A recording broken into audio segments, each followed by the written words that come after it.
In front of me is Samsung Galaxy A26 and today I would like to show you how you can connect it using Bluetooth.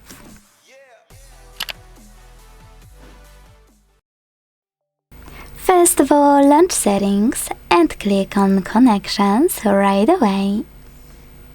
Now tap on Bluetooth on the left, and when you're ready, turn it on by clicking on this switcher at the top right corner until it's blue.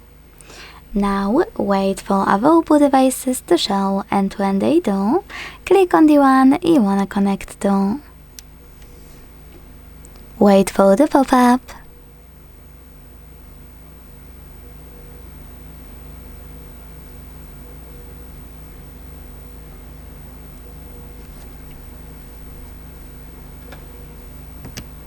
Hit pair and wait for the other device to accept your connection request or accept it manually.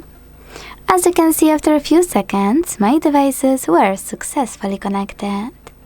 To disconnect them or manage connection of any paired devices, use this gear next to the chosen one and check out all of those options, like connect and unpair.